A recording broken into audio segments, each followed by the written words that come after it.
Do you sometimes become a person you don't like when you are interacting with your teenager?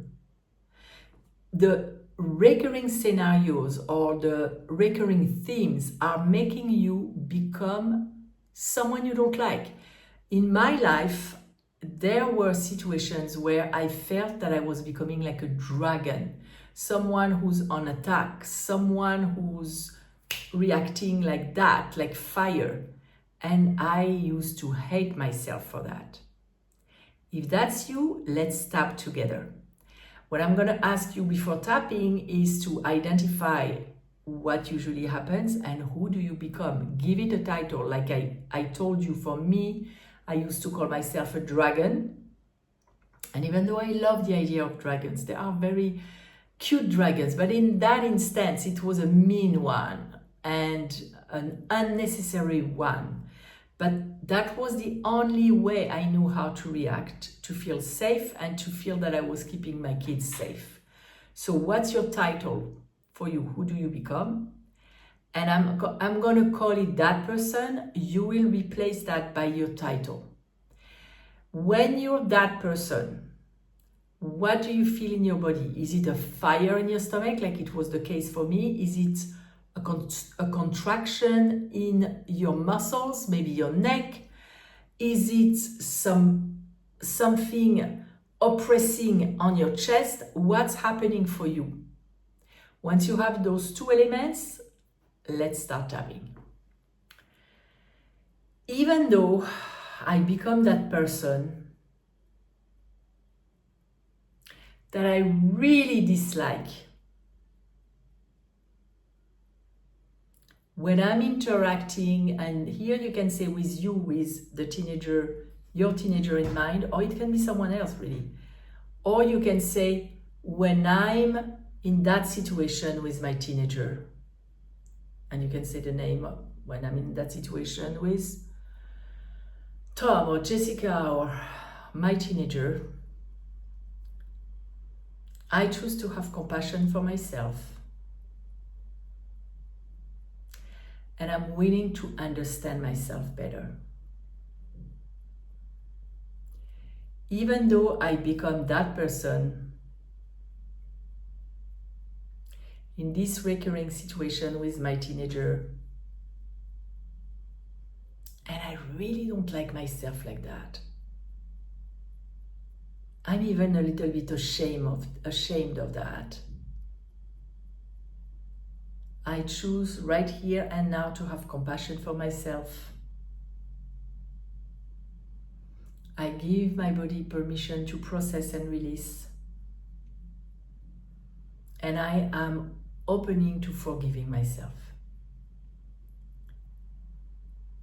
Even though becoming that person is the only way I know how to manage in these situations, I have compassion for myself and I'm willing to forgive myself. That person that I don't like. Just thinking about it is giving me that sensation in my body. And you think about the place and what sensation it is for you. That sensation in my body. That person that I become. So much shame. And if you're not feeling shame, replace by what you're feeling, the emotion. So much shame about it. That person that I become. That sensation in my body. That person here between. That person that I become. That person that I'm ashamed of and that I really dislike.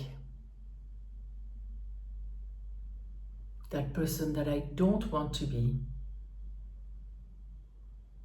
I wonder how I could change that. I wonder how else I could react. I'm not sure yet, but I'm open and willing to find another way to be, another way to react, a more proactive way to react, a better way to react,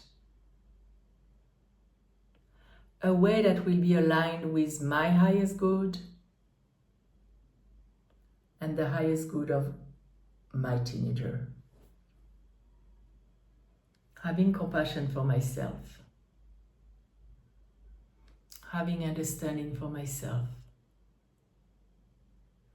letting go of the judgment about that person that I become, letting go of the judgment and finding new ways of being.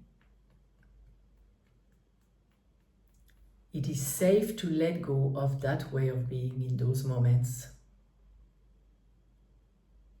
It is now time for change. It is safe to change. Opening to being more like an observer of myself and finding new ways. Opening to becoming someone new in those situations. Someone wiser, stronger, and more loving to all, them and me. Now take a deep breath. Go back to those kind of situations and who you become in those situations, and see if the sensation in your body went down in intensity. See if maybe the image of who you become is not as clear, because sometimes it becomes blurry, and that means that you shifted.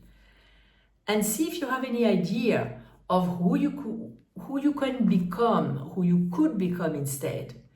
I'm going to give you one way, is to be the observer of yourself. And if you want to be able to do that with more ease, I would sit with the usual scenario when you become that person, and I would run the scenario in my mind and see myself, instead of becoming that person, becoming like stepping a step back, dissociating a little bit from the scene, and become a wise observer. You don't even have to have the solution yet on how to react, because I know for mothers, we are sometimes afraid of not reacting. We are sometimes afraid of our lack of reaction, and very sometimes intense reaction will be interpreted by our teenager as us being okay with what they did or who they are. And therefore, we usually use what we've learned in childhood. But being distanced from it and wiser and observing, let me tell you, I know from experience with my kids, because once I came back from a retreat and I don't remember what they were doing in the house, and it was not okay. And I used to raise my voice. That day I did not. I nearly whispered. They got so freaked out by that. They didn't know what to do about it. They thought that a punishment even worse than anything would come to them later. It was 10 times more powerful than raising my voice. So sometimes you would be surprised by what works. And we're not doing that to freak our kids out. We're doing that to parent, to guide them, to teach them other ways, to tell them that this is a limit and you don't need to cross that limit. It's not safe, and that's the rule. Whatever you're trying to teach them, whatever is happening. And if it's a question of having an argument with them and them rolling their eyes and you going into that dragon mode, if you don't do anything and they roll their eyes, they're going to be surprised even if they don't show it.